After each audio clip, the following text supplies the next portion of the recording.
Welcome to Lupin Live, the podcast where we dive into breaking news, share our unfiltered hot takes, and explore all things diabetes technology. Brought to you by DCB, the Swiss non-profit powerhouse, spotting gaps in diabetes tech and turning bold ideas into real solutions, helping people with diabetes worldwide. Well, Greta, this is our first ever episode of the new DCB Lupin Live podcast. So I'm looking really forward to discuss diabetes tech topics with you. But why are you the right person to discuss that with me? Excellent question. I've been living with type 1 diabetes for, I always say 20 years. I think it's 22 by now. I've been working with startups from all over the world for the past 5 years, helping people with diabetes all over the world get access to innovative solutions that make life with diabetes a lot easier. Because let's face it, there's loads of good stuff out there, but it's still quite a hassle. And I think you have a similar perspective on that. Yeah, that's true. I mean, I always say that I'm type 1 since 35 years, since a couple of years now. It's just standing still at 35. Yes, that's true. Yeah, and I've been working in the diabetes technology space, developing insulin pumps and glucose sensors for the last more than 20 years. So I not only have the personal experience living with type 1 diabetes, but also the know-how and the feedback from how to develop devices. And for our first ever episode, we've brought quite an interesting and maybe slightly controversial topic when it comes to anything diabetes tech fails. Yes, I mean, you know, and you have experienced a lot of diabetes tech failures in your life with diabetes. The same is true for me. So the question is really, when is that enough? I mean, is it a single failure which drives you crazy, or is it an accumulation of different things? I think we're used to things going wrong. Not everything can always be perfect, but I actually recently had an experience that really makes it hard for me to trust tech. It takes some while to get over. It was with my CGM, and it showed me a really high number on my smartphone. I got an alarm, you know, when it just says hi and it doesn't even give you any number anymore. That's really high. It's really high and it freaks me out. So it was the middle of the night. I took a huge bolus, a huge shot of insulin, and I woke up 2 hours later and I didn't even know where I was. And my glucose was so low that I didn't even wake up from all the alarms. And I went back to bed, and the day after, I always felt like the CGM is slightly off. So I double checked, and it was off by more than it should be. And I'm pretty sure that night it was just not as high as my smartphone showed me. And that somehow really leaves a mark, you know, like now it's been a week, but still when I check and it shows me that I'm high, I'm a bit more careful, maybe correcting just because of what happened a week ago. Mm-hmm. And it's not the first time and not the only time that has happened, but these things do actually change how much you trust your tech, I would say. Yeah. That's I mean that's I mean, if you lie in bed and you really can't, you know, getting out of control, that's the horrible scenario for everybody living with type 1 diabetes, right? Yeah. It's really scary, actually. Yeah. And that's only one sort of fail, obviously, that we'll have. And maybe you can explain a little bit more about what kind of different things you would consider a tech fail. Yeah, sure. I mean, a tech failure is for me obviously a device failure. So when the hardware or the software shows wrong values, is doing something it should not do, then I would call it a device failure. But we also have usability failures, where the device as such or the technology doesn't really fit into the daily life or is not designed in a way that it can be used when it's needed. And then we have system failure. You know, this overall system reimbursement is one thing. Getting access when you need it is another topic. And then the fourth for me is support failure. You know, when you have a a hotline being outsourced to a company in Nicosia, which just happened recently to me, and you have to call them in Cyprus, and then actually they have no clue what they are talking, then this drives you really crazy. You know? And these are all different elements of failures which come to my mind. And I guess a lot of times the big problem in the end of the day is that these different failures might be combined. Yeah, exactly. It's not, it's not only when a pump breaks or when a CGM sensor shows wrong values, but then this staggering of different aspects, which then at the end might end in a really dramatic situation, and that is actually then the combination of the different failures which add up. Yeah. I think it would be interesting to know some concrete examples and what we can learn from them. I've told my story about my CGM sensor, but we always talk about how tech and all these innovation makes our life with diabetes easier. But obviously, having complex tech also means that there's a higher risk for errors or things going wrong. Yeah. Well, I can give you an example when you a device which was designed and then really failed in the application or in the usage. A long time ago, there was a company, they developed an inhalable insulin.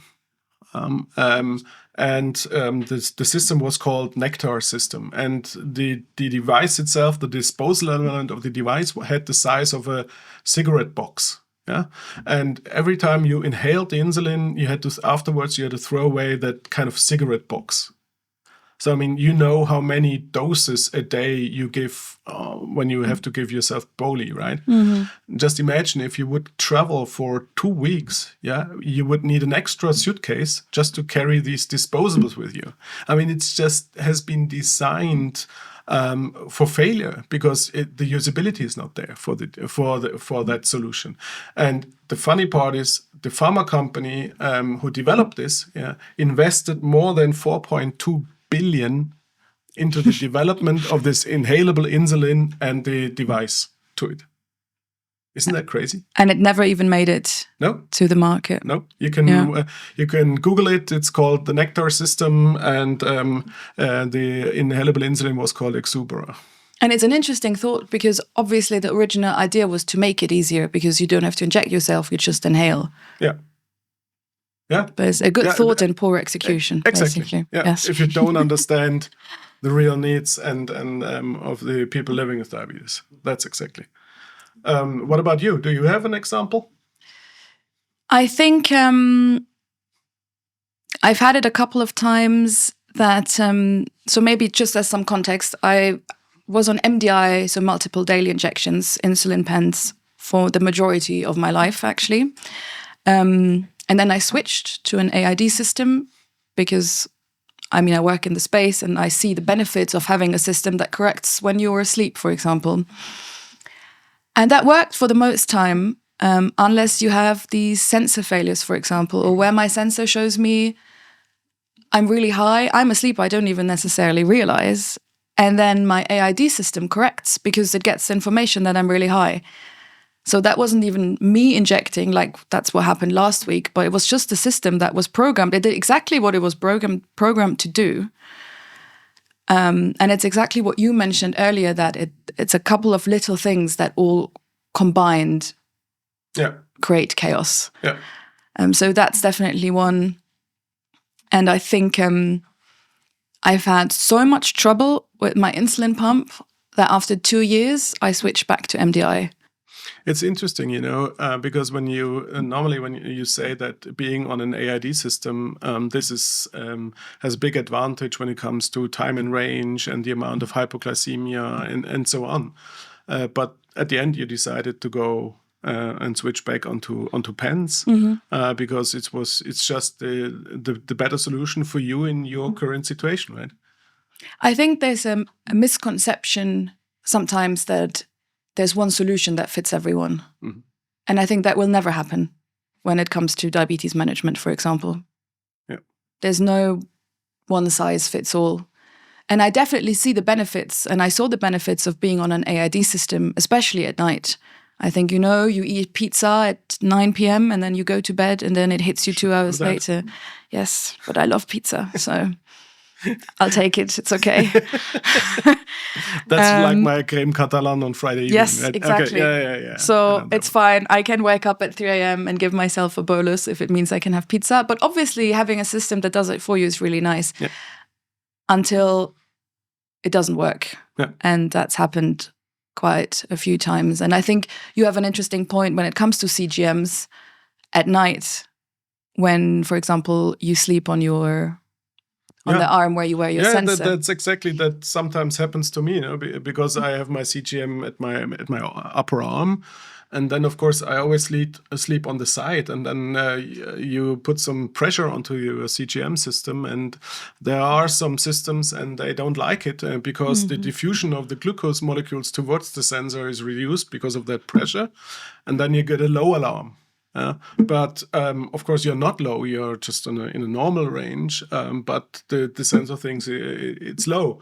And then of course it shuts off the AID system because when you're low, the insulin diffusion is stopped. But then you stand up, you go and check your blood glucose. Suddenly you're high again, and even higher than normally because your insulin infusion has been stopped. So these are things which I think technically could be easily overcome if you would have the right algorithm to filter out this kind of artificial effects. And also not everybody knows that. I did not know that for a very long time, that by sleeping on my arm, I could get a full slow alarm. Yeah. And even on MDI, I mean, the first reaction if you wake up because your CGM is beeping is to eat something or drink some juice. Then by the time you go up, you have your juice. By the time you lay back in bed, it suddenly jumps to back in range. Yep. And then you lay there at 3 a.m. and you think, I've just had 3 Snickers and I didn't even need them. It was maybe still a good treat, but it was unnecessary. I realized that. And I also remember, because you were really angry when that happened, I think that was somewhere last year. That when was you switched, diabetes conference. That was it's quite ironic, actually, when you think about it. Yeah. When you switched to a pump. Yes, a couple of weeks before that happened, I switched onto the AID system, and then we had a diabetes conference in Vienna, and then my iPhone said wants to do an upgrade to the next iOS version, and I went back to the homepage of the AID company and checked if it's compatible. And on the homepage, it said, yeah, you can upgrade. It's no problem. So I was in my hotel room and upgraded to the new iOS version. And suddenly I failed connection to the pump and I failed connection to the sensor. So I was literally blind, And then, I said, that's not possible, And then I called the hotline. I said, okay, what can I do? And I said, maybe you should buy a new phone. And being in a absolutely classic piece of advice. Go and buy a new iPhone. Exactly. Yeah. Being in a hotel room in a different city, and then not having access to all the additional devices which you have at home, and then you get the advice to buy a new phone. That was kind of ridiculous, And it took me nearly 48 hours to have it back under control. And being on a conference, that was not really funny, I have to say. Also because at conferences, historically speaking, a lot of CGMs suffer from signal loss anyway. So it's also, I always find that quite funny. You go to a diabetes conference where everybody talks about new tech, and then all the sensors stop working because there's too many people. So it's too many people and too many other CGM sensors. And then suddenly some of these CGMs say, signal loss. And then you see a lot of people walking around these diabetes tech conferences. You can see people going outside with their phones like this. Like and suddenly you go outside, exactly. And then, I have my signal back. Oh, now I know where I am. Isn't that ridiculous? Yes. It's fun. Yeah. So as you can see, and if any one of you lives with type 1 diabetes, you probably have similar stories. But let's dive a little bit into why these failures happen. Yeah. So one factor is definitely the usability. I always say quite often I see devices, they have been developed by engineers for engineers. For example, it is quite some time ago, but then I had access to an insulin pump, and that insulin pump had the possibility to program 32 different basal rates. I mean, I'm overwhelmed hearing this because I think I've never used more than 3. Ever. Exactly. So why on earth? And I've never seen anybody using more than maybe 3 or 4. If you're doing very active in sports, maybe you have an additional one or so. Yeah. But otherwise, it's just not. It's from the engineering point of view, it's interesting, but it is far off reality. Mm-hmm. Another one is the data issues. If your system systematically shows wrong values, then people with diabetes, they lose the trust in the system and will switch to alternative solutions. So that's definitely also failure. So it's not they mistrust. I think at the beginning, everybody says, okay, yeah, it can happen. We all have these problems, and we can manage little errors. That's not an issue. But if you see that systematically, then there will be a point in time where you lose the trust in this device. That's exactly what happened to me. Yeah. When I had these infusion site failures, and I know they happen. I was using Teflon. I know sometimes they kink, and it's okay if it happens sometimes. And I remember that day, it was a year ago, I was in the office, and I think I brought 2 spare infusion sets, and they still kept failing. And I think a day or a week later, I threw my pump out of the window. Not literally, obviously. But I switched back on pens, and I haven't actually switched back on an AID system since. Yeah. So you see, that's a failure when you lose the trust in the device. So that's a failure. And then the evidence, regulatory, system level. Sometimes when you look into the AID system has to work together with a pump, and it has to work together with a sensor, and not all these elements come from the same company.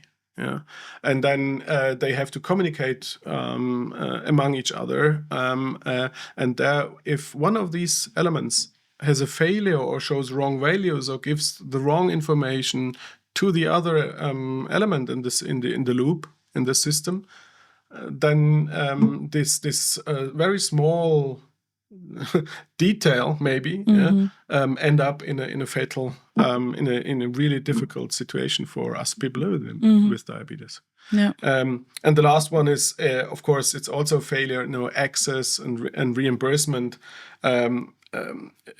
If a device is not reimbursed, then it will be hard to get it to the market and get user acceptance, because especially in those countries where you have a very good insurance coverage, people are not willing to pay extra for devices. So you need to make sure reimbursement and is secured. So you mentioned an interesting point. What's important of making sure, for example, from a regulatory point of view. But how can we prevent all these fails from happening? Well, the first thing I think is we should more do, I call it, co-design with users. So really the companies developing new devices, new technologies, new apps should talk to the real users. And it's very important to make sure that you talk to different users, not only to 1 or 2, because we know, you have MDI users, you have pump users, you have AID users, you have people on extreme sports and whatever. So you need to really understand the situation of quite some people living with diabetes, and also then make a good, translation into your device for yes, them. And also actually consider the fact that not everybody's that much into tech.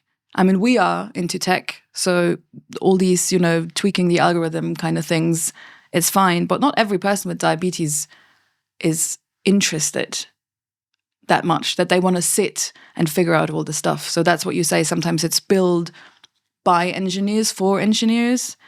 But a lot of people out there with diabetes actually don't want to spend that much time trying to figure out how their AID system works. Yeah, and then you look at the data and you see a lot of people have a very, unperfect A1C, let's call it that way. And then you think, why is that? It's because they are struggling. They are already struggling with the CGM data and making the right decision based on CGM data. And now we are talking about the next level, ketone sensors and lactate sensors, and you have it. Yeah, I'm pretty sure there's a big amount of people living with diabetes who are overwhelmed with this information and these data, and they can't make the right decision based on the data. Yeah, and then the other thing is robustness. A system should be robust. If it's too fragile, it's not only from the hardware point of view, but also on the software side. Then of course this will cause failures. When the system loses the contact to the sensor, or the phone loses contact to the sensor for 1 minute, it should not automatically say, lost signal, and then, but maybe giving a little bit of time, being a little bit more robust. The next one is real-world evaluation. So testing your solution in real world, not only in randomized clinical trials where everything is under control in a very narrow patient population, but test your system in real-world conditions, and then you see if it works out, or if you have to optimize it. And then the last one, and it should be a sustainable and an honest business model. What that means is you need to understand your users, the reimbursement situation, and what makes sense financially, and put that into an honest business model. And not to have maximum profit for the next quarter, but on a long-term business perspective, because we all know, we will hopefully we will live for another 20, 30, 40 years, and we will be potential very good and sustainable users of these devices if you have the right solution for us.